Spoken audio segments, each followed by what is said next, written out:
Bonjour à tous et bienvenue sur une nouvelle vidéo de Génération Ouverture. Les amis, aujourd'hui on se retrouve pour une vidéo qui m'a été très demandée. C'est la vidéo retour de chez MTG Grade. Donc on est vendredi 4 juin, donc il y a un peu plus de 10 jours de délai. Mais c'est normal, en fait j'ai été informé de leur part. Ils ont eu une pénurie de boîtiers, ils les ont reçus lundi matin, mercredi la commande a été expédiée. Donc vous voyez, donc à partir du moment où on les a reçus, ça a mis 2 jours. Ça a été envoyé hyper vite. Aujourd'hui, on est vendredi. La vidéo sortira donc ce soir. Vous la verrez donc ce soir sur la chaîne. Donc j'ai pris ouvert le colis, hein, mais j'ai pas du tout regardé. Vous voyez, tout est encore à l'intérieur. Donc voilà. Donc on a le petit colis de chez MTG, donc qui se présente de cette manière. Donc renvoyé en colissimo contre signature. Et on va déballer tout ça. Alors donc là on a. Ah bah du coup j'ai les notes. Enfin je me suis entre guillemets un peu spoil sur les notes. Puisque c'est affiché, donc je ne vais pas regarder la notation de ces trucs-là. Donc là, nous avons donc tous les top loaders qui sont renvoyés avec les sleeves, etc. Donc ça, c'est plutôt pas mal. Et du coup, ici, nous avons, je pense, du coup, les cartes. Oula, ah bon, déjà, il y a du 10. Ah, le petit spoil, on va le regarder en dernier. Parce qu'il ne s'emboîte pas comme PCA. Alors, c'est vraiment...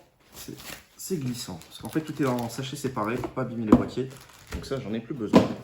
Et donc déjà, on a un 10 qu'on va mettre de côté pour la fin. On va regarder si tout est OK. Et on n'en a pas d'autres. Donc, à ceux qui disaient que le 10 était facile chez MTG, j'ai envie de dire, on n'en a qu'un. Sur à peu près, je crois, 14 cartes ou 15 cartes. Donc déjà, dire que le 10 est facile, c'est totalement faux. Donc on va découvrir ça ensemble. Alors, on va commencer par le japonais. Donc déjà, je suis un petit peu surpris parce que j'en ai une qui a été sortie de booster par mes soins, le Magneti de chez Neo Discovery. Pour moi, je m'attendais à un 10, en sachant que c'est du Jap, c'est du sortie de booster. Maintenant, bon, voilà, c'est peut-être un 9,5, en tout cas, on verra bien. Donc c'est parti, on va découvrir ça ensemble. Donc voilà, déjà pour tous ceux qui critiquaient, donc moi je suis pas pro PCA, pro MTG, pro BGS, PSA. Là, j'ai voulu avoir un traitement rapide de mes cartes, donc j'ai envoyé chez MTG, en plus ça me permet de tester. Et moi je suis assez fan des subgrades, donc les sous-notations que je vous montrerai juste après. Donc voilà, donc retour super rapide. Donc j'avais jamais eu le boîtier en main. Donc le boîtier est plutôt sympa. Donc on voit bien la carte, franchement c'est plutôt propre. Donc on va commencer avec le Mew Korokoro. Donc le Mew Korokoro, donc vous avez donc les sous-notations ici, vous voyez, donc là il a 7 en centrage, 9 encore sur les coins, 8 sur les longueurs et 6 en surface, et donc on est sur la note de 7. Bon, je m'y attendais un petit peu parce qu'en fait elle a une print line ici, regardez, ou une rayure sur l'holographisme, donc je m'y attendais un petit peu, mais voilà, sinon l'arrière est super propre. Donc voilà, donc c'est pour ceux qui disent ils ont la note facile, c'est totalement faux, parce que bah voilà, la note est méritée. Je pense que chez PCA, elle aurait eu à peu près la même chose. Donc elle aurait eu la même notation. Moi, j'avais estimé à 7 en termes de notation. Parce que bah, voilà, il y a la fameuse rayure qui gâche un peu le tout. Sinon, elle aurait été plus dans les 8 ou 9. 8 ou au moins 8,5 pour cette carte. Donc, première carte, un Mew Korokoro, noté 7. La deuxième, toujours sur du Jap. Donc on est sur du Jap Époque Wizard. Époque Wizard. Alors ça, si je dis pas de bêtises, c'est le Mentali. Le Noctali. Ah non, c'est le Mentali. C'est ça. Donc là, en termes de notes, on a 9 en centrage, 9 sur les coins, 8 en surface et 7 sur les longueurs. En fait, le 7, c'est à cause du point blanc que je vais vous montrer juste derrière. Et on est sur un 8. Magnifique. Voilà. En fait, c'est ce point-là qui nous fait on tombe à 7 au niveau des coins, enfin du moins des lignes, des contours, pardon. Donc plutôt cohérent. J'avais annoncé, je crois, 7 ou 8 pour le Mentali. Plutôt pas mal. Donc pour l'instant, c'est cohérent. Franchement, c'est cohérent. Pour ceux qui avaient la critique facile, pour l'instant, c'est cohérent. Là, ça doit être peut-être le Noctali, du coup. Ah non, c'est le Culbutoke. Donc là, on est à 9 en centrage, 9 sur les coins, 9 sur les surfaces de côté et 8 en surface. Et on est sur une moyenne de 8,5 pour ce petit Culbutoke Neo Discovery en Jap. Franchement, plutôt sympathique. Voilà, donc il n'y avait pas le point comme le Mentali, ce qui fait qu'il a ce petit 8,5 malgré les micro-rayures à l'arrière. Je m'y attendais un petit peu. Pour l'instant, franchement, c'est ultra cohérent. Et je suis assez satisfait, c'est des petits emballages comme ça pour pas abîmer les cartes, enfin du moins les boîtiers. Ça, c'est plutôt cool. Et on est parti donc avec le Magnéti. Donc on a 10 en centrage, 10 sur les corners, 9 en surface et 9 sur les coins, c'est un peu dommage. Et on est sur une moyenne de 9. Alors honnêtement, je m'attendais au minima 9,5. Voilà, première entre guillemets déception. Je m'attendais à un 9,5 pour celle-ci. Puisqu'elle a été tirée de booster en vidéo, je vous invite à aller la voir si ce n'est pas déjà fait. Donc l'ouverture du booster Neo. Ça c'est dommage. Donc je m'attendais au moins à 9,5. Bon, c'est tout. Hein. Peut-être qu'elle a des micro-rayures qu'on ne voit pas. Je ne vais pas critiquer, la notation. Je ne suis pas un professionnel. Je ne suis pas là pour ça. On est là pour découvrir les cartes. Et donc ça, je pense que ça doit être le Mentali. Ouais, c'est ça, le Mentali. Donc on a 10 en centrage, 7 sur les corners et en surface, 8 sur les coins. Donc je pense qu'on sera sur la même note que le Noctali. Oh, même pas 7,5. Ouf, ça fait mal. Bon, après, il était vachement micro-rayé, celui-ci à l'arrière. Moi, je les ai envoyés vraiment pour protéger ma collection. C'est pas destiné à la revente de toute façon ces cartes-là. C'est pour ma collection personnelle. Ouais, vous avez les coins en bas qui sont pas mal abîmés. Ouais, bon, c'est cohérent. Franchement, c'est cohérent. Je m'attendais au moins peut-être à un 8, mais voilà, ça reste cohérent. C'est pas non plus, c'est pas déconnant. Donc, pour l'instant, on a vraiment un panel de notes qui va donc de 7 à 9. Ça, c'est pas déconnant pour l'instant. Ça reste cohérent.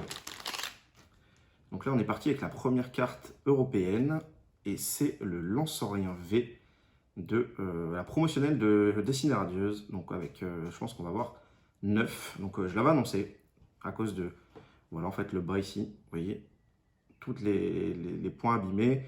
Donc je l'avais annoncé, hein, c'est cohérent. Si ça partait chez PCA, pour moi, ça revenait avec la même note. Donc on a eu quand même un 10 en surface. Donc la surface est très propre. C'est vraiment les coins, en fait, les côtés, etc. qui sont un petit peu abîmés. Pour l'instant, très très cohérent, la notation. Assez satisfait. Et là, on a la VMAX. Bon, bah là, faites la moyenne. On a 9 partout. Et on est sur un 9 pour le Lansorien VMAX promotionnel de Destinée Radieuse. Donc là, je pense qu'on doit passer du coup au Nostanfer. Voilà, Nostanfer V promotionnel de Destinée Radieuse. Et là, on est sur un 9. Pareil, j'avais annoncé le 9 à cause toujours le même défaut. Bah, ça, c'est la conservation dans le coffret qui fait qu'on arrive sur ces défauts-là, sur les coins en bas et en haut. Donc ça, c'est vraiment dommage. À Pokémon Company de travailler un peu là-dessus. Et donc là, on est à 8 en centrage, 10 en surface, 9 sur les corners et 9 sur les coins. Et on est sur un 9 également. Donc ça, les promos, je m'y attendais. Hein. J'avais annoncé de toute façon. Le 9, c'était quasiment certain. C'était quasiment certain. Et là, on est sur le Dracofeu GX promotionnel. J'avais annoncé, je crois, 7 ou 8, en fait, parce qu'à cause du petit défaut. Et on est sur une moyenne de 8. Voilà, c'est franchement cohérent. Cohérent. Donc, les edges, donc en fait, c'est le côté. Et je ne sais pas si on arrivera à le voir. Je ne sais plus c'était quel côté. Ah, voilà. Vous l'avez ici. Vous voyez, à cause de la conservation du coffret, vous avez un défaut ici qui est apparent. Donc le 8 est totalement mérité. Et voilà, il ne méritait pas une autre note que le 8. Ensuite, le Dracolos XY Evolution, Dracolos X. Donc là, on est, j'avais annoncé pareil, l'évolution, c'est assez difficile à noter. On est sur un 9. Donc voilà, chez PCA, ce serait pas revenu plus haut de toute manière. Parce qu'il est sorti de booster par un ami et c'est du coup bien conservé. Donc voilà, c'est pas étonnant. C'est la note qu'il devait avoir. Ensuite, le Raichu GX, carte promotionnelle du coffret destiné Légende Brillante, pardon, Raichu GX. Donc vraiment une très très belle carte qui a 9 aussi. Donc pas mal de 9, on n'a pas eu de 9,5. Ça c'est vraiment le seul point dommageable. On n'a pas eu de 9,5 sur des cartes qui étaient quand même tirées de booster. Et là on a le Rayquaza X. Donc voilà, 600 surface, il est extrêmement, il a beaucoup de micro-rayures. Ça c'est cohérent. 10 en centrage, 8 sur les corners et les edges.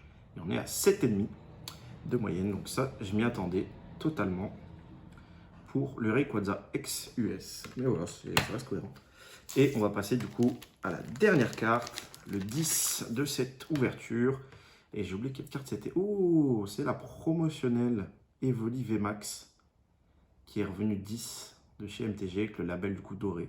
Donc comme quoi que le 10 c'est pas si facile que ça à avoir.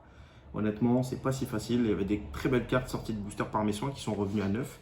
Et du coup, bah voilà, pas besoin de cacher la note. Mais c'est la Evoli VMAX qui revient notée 10. C'est vrai que le centrage est très bon. Ouais, franchement, on a une très très belle carte. Le centrage est vraiment bon. Donc voilà, le premier 10 de chez MTG, ce sera sur la Evoli VMAX. Donc la carte promotionnelle de Destinée Radieuse. Franchement, magnifique. Et c'est pas tous les jours qu'on a des 10. Donc voilà, très très cohérent. Je pense que je referai un envoi de cartes. Donc on a vraiment un panel très large qui va de 7 à 10. Donc pour le Mukorokoro, etc., je m'y attendais. Donc beaucoup de 9, pas de 9,5. Ça c'est le seul point, on va dire, négatif, même si ce n'en est pas vraiment. Je ne suis pas expert et professionnel. Mais en tout cas, tout ce qui annonçait, tout ce que je voyais sur Facebook, ouais, MTG, ça a le 10 facile. Bah non, clairement, non. Puisque, bah, vous voyez, ça, c'est des cartes sorties de coffret, c'est du sortie de booster, etc. Et même un Magnéti, qui est quand même une carte japonaise. Donc la qualité des cartes Jap est quand même reconnue. Sortie de booster sur la chaîne, est revenu avec un 9. Donc non, non, le 10 n'est pas facile. Loin de là. Loin de là. Donc il faut vraiment avoir une carte en parfait état pour pouvoir espérer le 10. Et franchement, agréablement surpris. Et je retenterai l'expérience. Je vous referai une prochaine vidéo dans les jours, semaines qui viennent sur un autre envoi chez MTG. Et en tout cas, en espérant que ça vous a plu, que ça vous indique un petit peu comment on note MTG, la sévérité de la note. Le boîtier, franchement, est top. Je ne l'avais pas encore eu en main. Les coins sont un peu plus épais que ceux de chez PCA. Mais le boîtier est bien transparent, ça permet de vraiment bien admirer la carte. Vous voyez, donc il n'y a pas de défaut dans le boîtier. On n'a pas le défaut de centrage, enfin des morceaux comme on peut retrouver parfois. Peut-être petit bémol, c'est quelques bulles sur les étiquettes, à cause peut-être de la machine. Mais en soi, voilà, ça reste très correct. Franchement, pour un premier envoi, satisfait. Satisfait. Et je retenterai l'expérience, ça c'est sûr et certain. Donc voilà, en espérant que la vidéo vous a plu. Et petite précision quand même, parce qu'on m'a posé la question, vous pouvez faire des dépôts en main propre chez MTG, donc sur leur adresse au site, entre midi et 14h. Voilà, vous pouvez passer en semaine, entre 12 et 14, vous pouvez faire du dépôt en main propre. Ils sont joignables rapidement sur Facebook. Moi personnellement, j'ai envoyé des messages le dimanche ou les jours fériés, j'ai eu des réponses. Donc super réactif. Il n'y a pas eu de boîtier, j'ai été prévenu. On m'a dit que ma commande serait traitée en priorité une fois le boîtier reçu, ce qui est le cas, puisque je l'ai reçu le vendredi, alors que ça a été traité, enfin ils ont reçu les boîtiers lundi, etc. Donc franchement, très pro. La notation, je m'attendais à ce que les gens disent qu'il y a du 10 facile, pas du tout. Les notations sont cohérentes. Vous n'avez qu'à comparer avec ce que moi j'estimais sur la vidéo d'envoi, et vous pouvez voir qu'on est sur à peu près les mêmes attentes. Donc on va dire un collectionneur lambda peut voir, et qui a un minimum d'expérience, on est sur les mêmes attentes. Donc voilà, satisfait, franchement, agréablement surpris. Et je retenterai l'expérience. En tout cas, en espérant que la vidéo vous a plu, n'hésitez pas à lâcher un maximum de pouces bleus, à laisser un petit commentaire pour nous donner votre retour aussi là-dessus. Et est-ce que vous allez tenter l'expérience avec MTG? Ça j'aimerais bien savoir aussi. Et on se retrouve très vite pour de nouvelles aventures. Allez, ciao!